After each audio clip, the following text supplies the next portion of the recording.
Annie Strongwater. How long have we known each other for? 20 years? 15 at least. When I met you, I was playing basketball at the Louisville Rec Center, and your mom was like, "Hey, you look like you know what you're doing.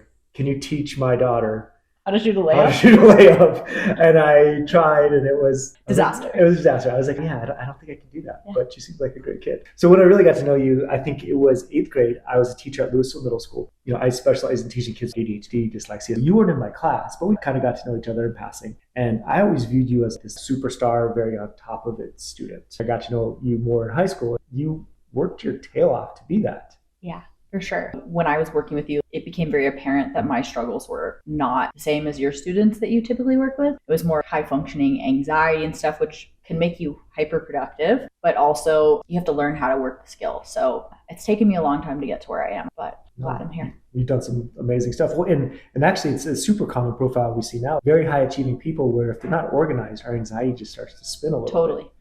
And you played an integral part in helping us build out so we could serve that kid, which is a huge part of our population now. The core question that we always ask is, you had some challenges with anxiety. You've gone a long way, right? You've done some really cool stuff. How did you make that work for you? You know, you talked about me getting organized. I am so huge on organization. The way to avoid me having a total meltdown is to sit down at the beginning of the week and plan. And so much of that I learned from coaching students here. And it's something I even coach my other teammates. Working at a high volume, quick paced startup, you have so much being thrown at you all the time, and you're constantly shifting and adapting, and having the skills to be organized and disciplined and on top of stuff is so necessary. As you know, I'm a recruiter, or technically I'm a sourcer, which means I'm finding talent for our company, and I'm talking to a lot of different people. And if I don't have a way to keep track of where everyone is in the process, somebody might not hear about a job, which is a big deal. So really trying to use those skills to my benefit, and it really alleviates the anxiety because I never have to wonder what's going on. I just know. You went from this high schooler who was so overwhelmed by homework assignments on your plate. Now you're at Grammarly and you're recruiting internationally across the country. It's moving so fast. What are your systems like to be able to do that? And how's all that playing? I think a big part of it is learning how to prioritize things on top of just making to-do lists, really making a list and thinking through in a given day what needs to get done and what's nice to get done. I do that not just with my to-do list in terms of my responsibilities, but also with candidates. What is nice to have for a candidate when I'm looking at them? What's a need to have? And I try and make everything very systematic. That's a great point, because when you do have an executive function challenge, when I was in school, I would treat a math worksheet the exact same as the final exam, which I probably still do in life. But having that ability to prioritize that is huge for so many of us. How'd you develop that? I think my first job in tech really helped me hone in on that. I don't think that fully developed it, but it's just trial and error a little bit. It's also thinking about the weight of things, right? So with a homework assignment, it may be a literal percentage, right? The actual weight. With my job, it's what is the key task? Like, what is most important for me to get done today? What's essential to my role? Because sometimes you try and knock something out that's really not that important because it's easy or whatever, which is great. But when you think through, okay, what is necessary to get done, it's a lot less overwhelming. What's important? Yeah.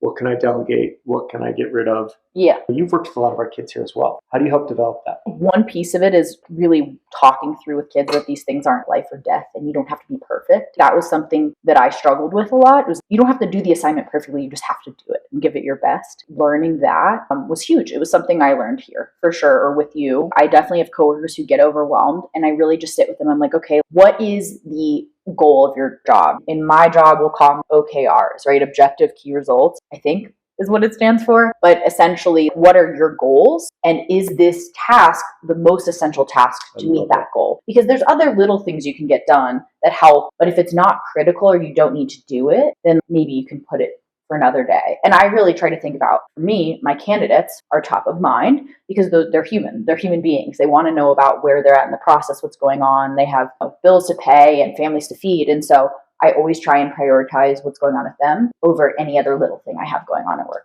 Yeah, that's great. And I saw you do it so many times, with, especially our college kids. You here's why this is important. And that modeling over time, we tend to develop that skill. I would have a college student who would have a 5-point assignment that would take them an hour and a half. And I'm like, maybe this isn't worth your time when you have 5 other things missing. So it's really talking through and thinking through that process helps a lot. But I used to be that kid. I was crying in the corner, panicked about everything. And it shifted a lot for me as I got older. I also think the self-awareness was huge. And that's something that I've seen a lot of kids here gain is the awareness of what works for you, what doesn't. I could sit there with a student all day and say, this is how I do things. But if that's not something that works for them, then they're not going to pick that up. So it's learning how to be self-aware, right? As an adult, I've realized that I also probably have ADHD, and that's probably a lot of what's made me successful. But because of that, to calm my mind, I have to do things like run. I got to go on a run so that I can be here and present and work on my work. And some people working with distractions is not great, but for me, having something on in the background actually helps to calm my mind. So having that self-awareness is huge. And I definitely think that's something that we work a lot with students on. I can think of a couple students in my mind, particularly who I've seen just completely thrive and take off, who it really all came down to them learning how their brain works and how they best operate in education, in work, and anything. And again, just being a mirror for someone is so important. You have a really unique perspective too in the fact that you've worked with so many kids who have these deficits, but also now you actively recruit in tech, which a lot of our kids are drawn to tech. I'd love to hear your thoughts on that. At least at my company, one of the things we're really big on is values. We have a lot of company values. So I'll give you an example. One of them is empathy. And a lot of times candidates just kind of try to dive right into it and they don't say anything. I know that that person might not be a culture fit for us, right? And that's not a reason to disqualify someone. I'm not saying that, but we want people who are coming in who match our values and who align with them. And so that's something that I worked with on students here. When a student's sending an email to a professor or teacher, you don't just send the email with the ask. Make sure you're saying, thank you for this lecture, thank you for this thing, and asking them how they are. That's a skill. Also rambling in interviews. I have a lot of people, and I know part of that is nerves, but sometimes they're just go in circles, right? And I think a lot of that is they're excited about what they're doing, which is great, but being able to say, this is what I worked on, and keeping it concise enough for someone who's not technical is huge. That's a really tough skill, right? And that's core executive function. Yeah. Because there's a huge misconception with executive function. People think it's organization, like my car is disorganized, right? My computer's disorganized, and those are both true, but also it's your organization of your thoughts. And so how do you discipline those thoughts and get those out in a clear, organized manner? That took me a very long time. It's super I'm hard. still far from there. It's definitely a skill that we all have to work on. Yeah, it's super hard. It's teaching kids how to summarize something before going into all the details, right? Because if you can kind of sum up, this is my role and these are my responsibilities before going into an example of what that looks like, it can be really helpful for someone else to understand. Yeah. It's a cross-functional communication. Engineering is its own language, like being able to speak a different language. So shifting back to, okay, how can I have a conversation with someone who doesn't have this background? And that's a skill that we definitely work with kids on here. It's funny because you went right to organization thoughts. Yeah. I would have never expected you to say that. I would have expected you would say time management, showing up on time, following through. But going to organizational thoughts, that's a really interesting insight. You talk to so many engineers every day and so many people in a very high level. What have they done and what systems have they built for themselves to get to that level? So in a tech company, especially one that people know the name of, right, we get a lot of applications. Now,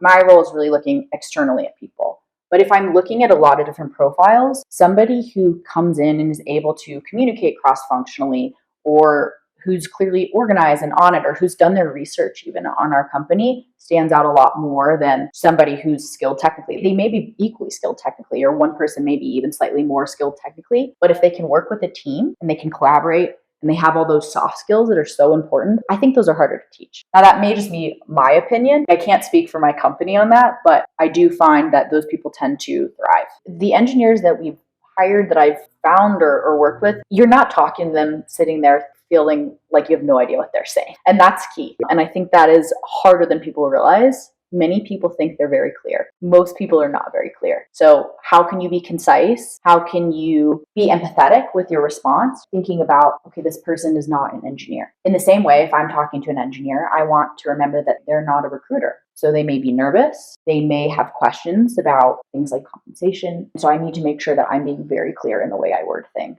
It's a skill you can practice and get better on, even just by role playing. The amount of mock interviews I did before I worked up the nerve to get on the first interview is ridiculous. But that really helps because it builds the confidence. And we do this, we role play with our kids all the time, talking to teachers, talking to professors, and that's really what we're after. how do you clearly, kindly communicate without coming off as entitled is a great way to get accommodations, but also we're trying to play a long game here. Like, Totally. these are skills that we know people like you and some of the biggest, most prestigious companies in the world are really looking for. That's the long game here. And it's about thinking ahead a little bit, what someone's going to ask you or what you're going to need. I just gave a presentation at Grammarly that was company-wide. Thinking through on the day of what am I going to need that's going to make me feel comfortable in this. That includes practicing the presentation. That includes my notes and having, like, how am I going to share them on screen? What is this all going to look like? Really thinking through the future of something really helps. And it's something we do so much with our kids here. In essence, that's executive functioning, thinking ahead. How do we think ahead? How do we plan out? How do we anticipate? The people who have those skills in the workplace, at least in my opinion, really stand out. When we look back in this disorganized anxiety versus now you're interviewing people across many time zones, and there's all these moving pieces. It seems really anxiety provoking to me, but you're very comfortable. Yeah. You talked a lot about the systems you've created for yourself. What insights do you have for someone who may be in college right now, or a parent of a high school student who are trying to start from like square one, just to get through where they're at? I really do think it comes back to working back from your goal. Again, what is your goal? Because everybody's goals are different. Your goal in college may be to get an A in the class, or it may be just to pass the class if it's a really challenging class. And going back from there, what are the steps that I need to take to get there? And how can I set up myself for success in that regard? In college, it's really going through the syllabus, looking at those items that are the most heavyweight, or learning about the office hours and extra credit and that sort of thing. For me, I kind of try to learn from other people. Being in a startup, it's not this huge company where everything's so formal, I guess is the best way to put it. So it was asking other people, a friend being like, hey, how do you do this? I shadow people so much. Even now, I'm very comfortable doing my calls, but I love to hear what other people say in theirs because everybody pitches things so differently. And you take little tidbits and pieces that work for you and that you like. I think that might be the best way to start. It's funny you say that because I was recently talking to someone here, and when I was failing out of college, all I did was find someone who was like, there is a good student. Yeah. I'm going to do what they do. It's the ultimate hack. Like, I don't have to figure anything out.